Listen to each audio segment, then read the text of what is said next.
Le lustre en cristal diffusait une lumière parfaite dans la salle de bal tandis que ma sœur Julia se tenait à la table d'honneur, flûte de champagne levée, sa robe de mariée de créateur captant chaque étincelle. 200 des personnes les plus influentes de la ville étaient assises, suspendues à ses lèvres, attendant son discours de demoiselle d'honneur à mon sujet, moi, sa sœur aînée Emma, la déception de la famille. J'ajustai ma simple robe noire, achetée en prêt-à-porter, pas sur mesure comme les tenues des autres, et tentai d'ignorer les regards pleins de pitié de mes proches qui pensaient être discrets. Tante Margaret chuchota quelque chose à l'oncle Charles derrière son menu. La femme de mon cousin David me lançait des regards entre Julia et moi, amusée à peine voilée.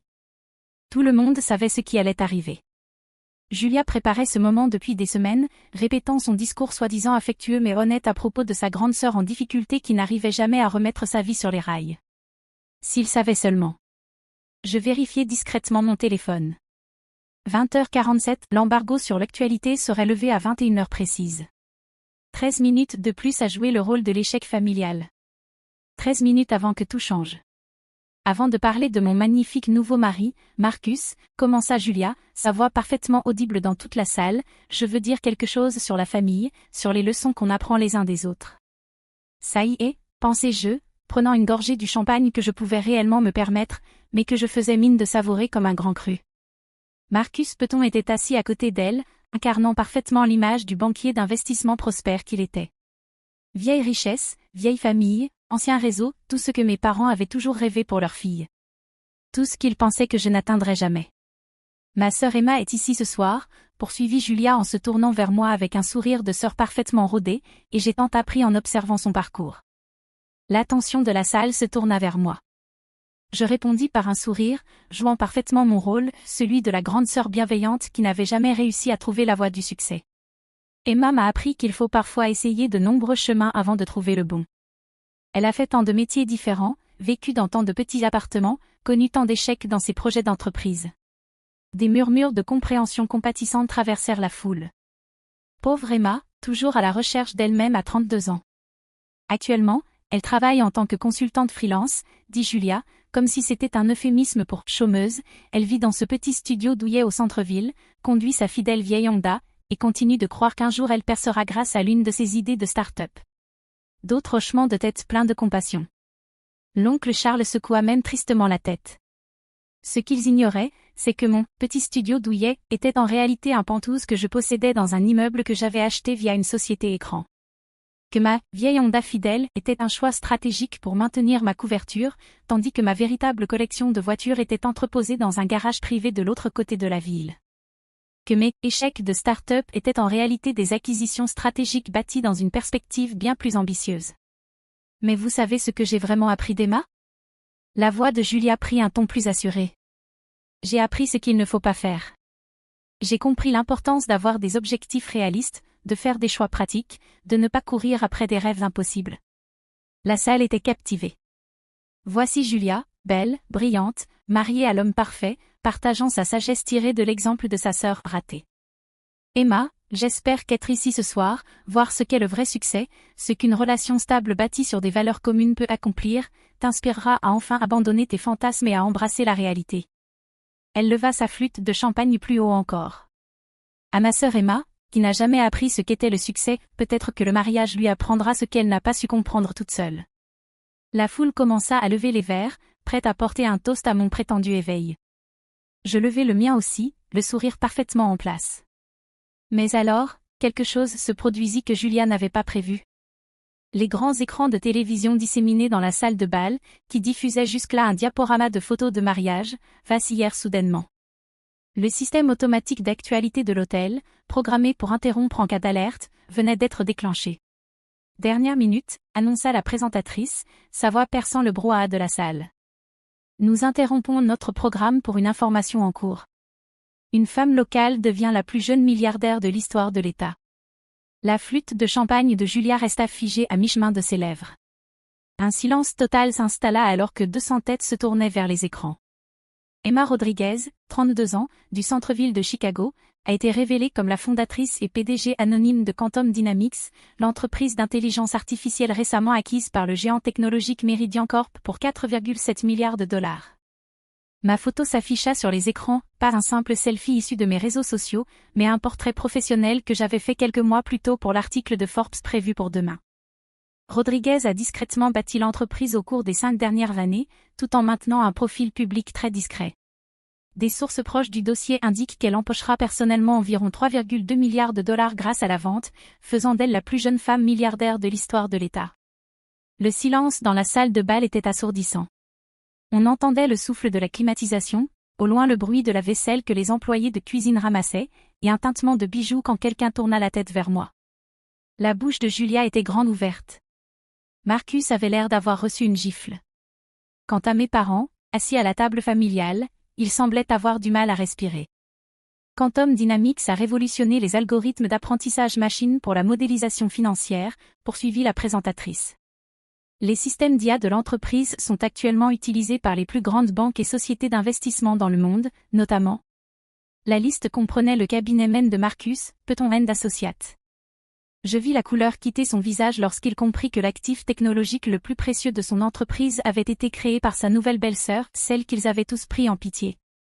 Rodriguez a refusé de commenter l'information, mais des sources affirment qu'elle prévoit d'utiliser sa nouvelle fortune pour se lancer dans la technologie aérospatiale et les systèmes d'énergie renouvelable. Le reportage prit fin, ramenant le diaporama de mariage à l'écran, mais plus personne ne regardait les photos de Julia et Marcus. 200 paires d'yeux étaient braqués sur moi. Je me levai lentement, lissant ma robe noire toute simple, la même robe qui, maintenant, paraissait sobre plutôt qu'économique. Eh bien, dis-je, ma voix résonnant clairement dans le silence choqué, je suppose que le secret est dévoilé. Julia retrouva enfin sa voix. Emma, c'est... Depuis combien de temps? 5 ans, répondis-je calmement. Depuis juste après ce Noël où tu m'as dit que je devais devenir sérieuse dans la vie et arrêter d'embarrasser la famille avec mon passe-temps ridicule de l'informatique. Je me tournai vers la salle entière, tous ces gens influents qui avaient passé la soirée à me prendre en pitié. Je tiens à remercier ma sœur pour son discours touchant. Elle a tout à fait raison en disant que j'ai beaucoup appris en observant les dynamiques familiales. J'ai appris qu'il valait mieux rester discrète quand on construit quelque chose. J'ai appris que les gens jugent le succès à l'apparence plutôt qu'à la substance. Et j'ai appris que parfois, la meilleure vengeance, c'est simplement de réussir. Marcus se leva, tremblant. Emma, si j'ai dit quelque chose ce soir qui a pu sembler. Tu n'as rien dit ce soir, Marcus. Mais le mois dernier, quand tu as dit à tes partenaires de golf que Julia avait de la chance d'avoir une sœur brillante pour compenser l'échec de l'autre, ça, c'était révélateur. Son visage devint livide. Apparemment, il avait oublié cette conversation au country club, sans savoir que j'étais là, en train de déjeuner avec un investisseur potentiel. Je sortis mon téléphone, parcourant les messages qui affluaient depuis la diffusion. 47 demandes d'interview, 12 propositions d'investissement et une invitation à intervenir au Forum économique mondial. Pas mal pour un vendredi soir. Julia se laissa tomber sur sa chaise, son moment soigneusement préparé de condescendance fraternelle s'effondrant autour d'elle. L'acquisition sera finalisée lundi matin, continuai-je. Meridian souhaite que Quantum Dynamics reste une filiale indépendante, avec moi en tant que PDG. Je vais annoncer ma prochaine entreprise peu après. Je me tournai de nouveau vers Julia, dont le maquillage parfait ne pouvait cacher la stupeur. Tu disais que voir le vrai succès pourrait m'inspirer. Tu avais entièrement raison. Voir à quel point cette famille est obsédée par les apparences plutôt que par l'essentiel m'a inspiré à construire quelque chose de réel, quelque chose qu'on ne peut ni minimiser ni ignorer. Mon téléphone vibra. Un message de mon assistante, Forbes veut avancer l'interview à demain matin. Couverture confirmée pour le numéro de lundi. Je devrais probablement y aller, dis-je en prenant mon petit sac à main. J'ai une réunion matinale avec Forbes.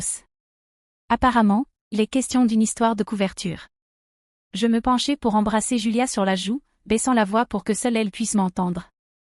Félicitations pour ton mariage, ma sœur. J'espère que Marcus apprécie le fait qu'il vient d'entrer dans une famille de milliardaires, même si c'est techniquement grâce à moi, pas à toi. Alors que je traversais la salle de bal vers la sortie, le silence me suivait. 200 personnes qui avaient passé la soirée à me regarder de haut observaient à présent la plus jeune milliardaire de l'histoire de l'État quitter leur réception. Arrivé à la porte, je me retournai une dernière fois. Le photographe de mariage réglait frénétiquement son appareil, réalisant sans doute qu'il venait d'immortaliser l'une des humiliations sociales les plus coûteuses de l'histoire.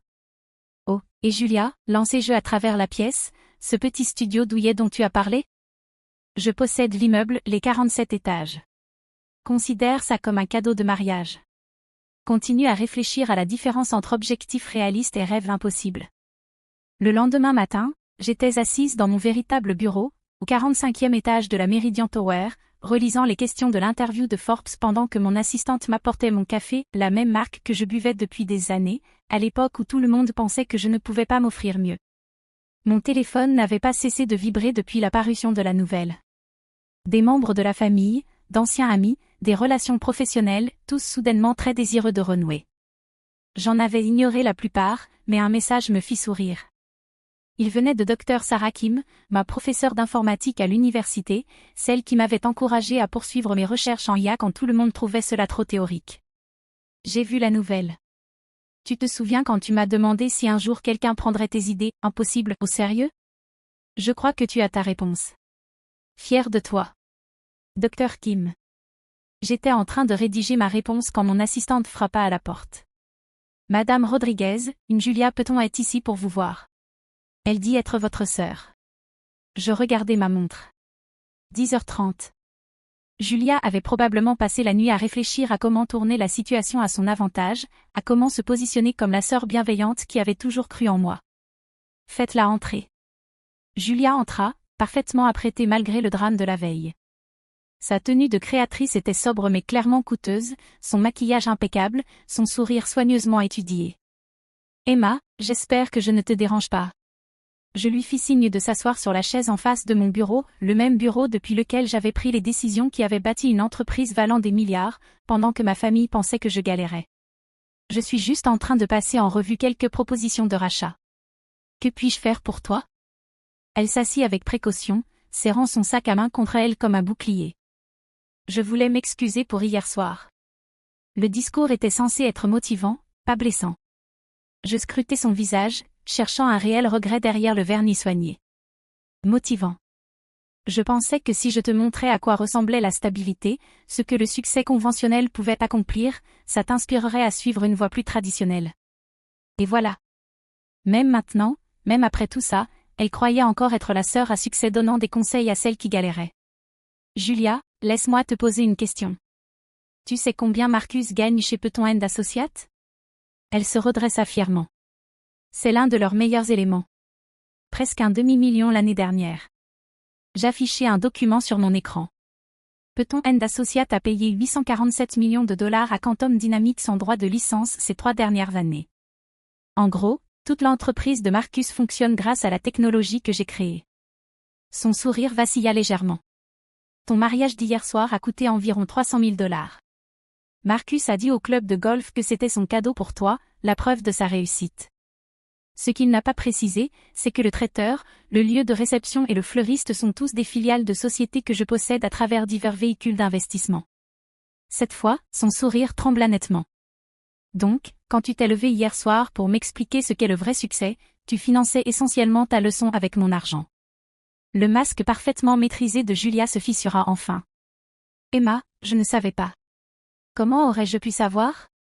Tu ne pouvais pas savoir parce que tu n'as jamais demandé. En 5 ans, tu ne m'as jamais posé la moindre question sur ce sur quoi je travaillais. Tu as vu un petit appartement et une vieille voiture et tu as cru tout comprendre de ma vie. Je me levai, me dirigeant vers la fenêtre avec vue panoramique sur la ville. La moitié des bâtiments visibles depuis ici contenaient ma technologie. Mais ce n'est pas pour ça que je suis en colère, Julia. Je suis en colère parce que tu as utilisé ton mariage, ce qui aurait dû être le plus beau jour de ta vie, pour humilier publiquement quelqu'un que tu prétendais aimer. Elle resta silencieuse un long moment. Quand elle parla de nouveau, sa voix était plus faible. J'étais jalouse. Je me retournai vers elle. Jalouse de quoi? De ta liberté. De ton courage à prendre des risques. J'ai tout fait exactement comme on nous l'a appris. Bonne note, bonne fac, emploi convenable, mariage approprié. J'ai suivi toutes les règles, rempli toutes les attentes. Elle baissa les yeux vers ses mains. Et toi, tu as tout ignoré, tu as quitté le plan, et tu as construit quelque chose d'extraordinaire. Pour la première fois depuis son arrivée dans mon bureau, Julia parlait comme ma véritable sœur, et non comme une image soigneusement contrôlée. J'ai passé des années à te voir galérer, ou en tout cas à le croire, et à me convaincre que ma voie était meilleure, plus sûre, plus réaliste. Elle releva les yeux vers moi. Je me suis trompée. Je me rassis, étudiant son visage. Derrière le maquillage et les vêtements de luxe, je vis quelque chose que je n'avais pas vu depuis des années, une véritable vulnérabilité. Julia, tu n'as pas tort sur la valeur de la stabilité. Tu n'as pas tort non plus sur l'importance de la planification pratique. Mais tu avais tort de croire que le succès n'a qu'une seule apparence. Mon téléphone vibra à nouveau. L'équipe de développement aérospatial voulait programmer la réunion stratégique de lundi. Je suis en train de construire quelque chose de nouveau. Quantum Aérospace. Nous allons révolutionner la technologie des satellites et la production en orbite. Ses yeux s'écarquillèrent légèrement. Production spatiale ? Je souris, le premier vrai sourire que je lui adressais depuis des années. Tu veux en entendre parler ? Pendant l'heure qui suivit, je lui expliquai ma vision des plateformes de fabrication en orbite, des systèmes d'intelligence artificielle capables de fonctionner en apesanteur, des technologies qui pourraient révolutionner l'exploration spatiale par l'humanité. Julia écouta attentivement, posant des questions étonnamment pertinentes sur les applications commerciales et les défis technologiques. Tu sais, dit-elle enfin, j'ai des contacts dans l'industrie aérospatiale grâce à l'entreprise de Marcus. Des sous-traitants de la défense, des fournisseurs de la NASA. Si tu es vraiment sérieuse. Tu proposes de m'aider ? Elle hésita, puis hocha la tête. Si tu m'y autorises. Je sais que je ne le mérite pas après hier soir, mais j'aimerais essayer d'être la sœur qui soutient tes rêves impossibles, au lieu de celle qui essaie de t'en dissuader. Je réfléchis à sa proposition, pensant au pardon, à la famille, et à la différence entre garder rancune et fixer des limites. Il pourrait y avoir une place pour toi chez Quantum Aérospace, dis-je prudemment. Mais pas parce que tu es ma sœur. Parce que tu as des compétences dont j'ai besoin. Développement commercial, gestion des relations, partenariat stratégique. Son visage s'éclaira. Tu es sérieuse ? Je le suis. Mais Julia, si tu acceptes ce poste, tu travailles pour moi. Pas avec moi, pour moi. Tu suis ma vision, mon calendrier, mes standards. Et jamais, jamais tu n'utilises notre lien familial pour influencer des décisions professionnelles. Elle hocha la tête avec enthousiasme. Je comprends. Une dernière chose. La prochaine fois que tu veux faire un discours sur le succès et l'échec, assure-toi peut-être de savoir de quoi tu parles. Elle éclata de rire, un vrai rire cette fois. Marché conclu. Alors qu'elle quittait mon bureau pour réfléchir à mon offre, je repensais aux tournants étranges que peut prendre la vie. 24 heures plus tôt, j'étais la déception de la famille. Aujourd'hui, j'étais la plus jeune milliardaire de l'histoire de l'État, offrant un emploi à ma sœur. Mon téléphone sonna. Forbes, prêt pour l'interview de couverture. Mademoiselle Rodriguez, félicitations pour votre succès. Nos lecteurs sont fascinés par votre histoire, comment vous avez construit une entreprise valant $1 milliard en secret pendant que votre propre famille pensait que vous étiez en difficulté. Comment avez-vous fait ? Je m'adossai dans mon fauteuil, regardant la ville où j'avais tranquillement bâti un empire.